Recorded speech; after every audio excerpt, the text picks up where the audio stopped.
EEG machine is a machine used to understand the brain waves and the brain movements and like electronic transmissions between neurons in the brain. This is one of the earlier ones developed. It was developed somewhere between the 1960s and 70s, and the reason for no specific date is because any sort of brain study is considered very unethical, and the only way that they can do it is either someone's brain already needs to be damaged, and then they need to understand and correlate between like, oh, the frontal lobe was damaged, so that must mean that this is what the jobs and duties of the frontal lobe. But more specifically, the EEG machine was the first time that they were ever able to localize where electronic signal was in correlation to the brain and then the function of that. So, and then also understand the scale of just how much electricity would imply just what action.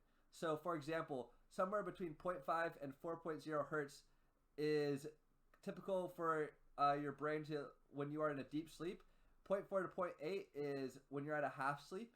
0.8 or 8 to 13 hertz is when you're awake or waking up and relaxed. 14 to 26 is deep concentration, like very focused. 26 to 100 is you are seeing and trying your absolute hardest to learn something.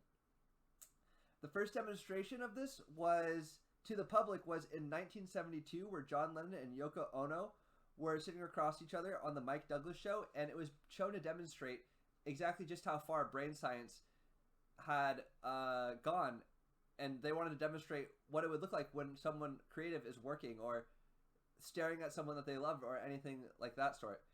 And I don't have access to a CAT scan or an MRI machine or an EEG machine.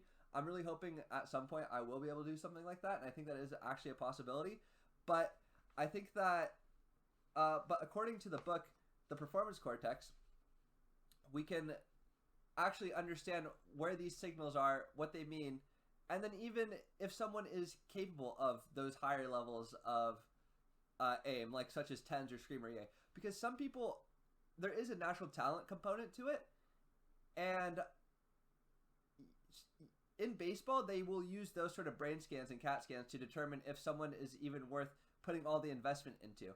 So I think at some point we will end up doing something like that. A good way to optimize like brain activity and scans are diet. So that will be something I'll be covering in a later video, is what exactly is the best diet for your brain, because certain foods contain certain chemicals and compounds that will lead to higher brain function and capacity.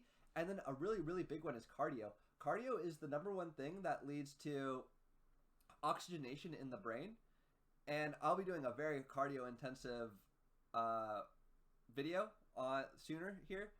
Cardio, basically what cardio does is it expands the ability for the lungs and the body and the heart to transfer oxygen in between itself and more efficiently, and the better you can do that, the better function your brain will have.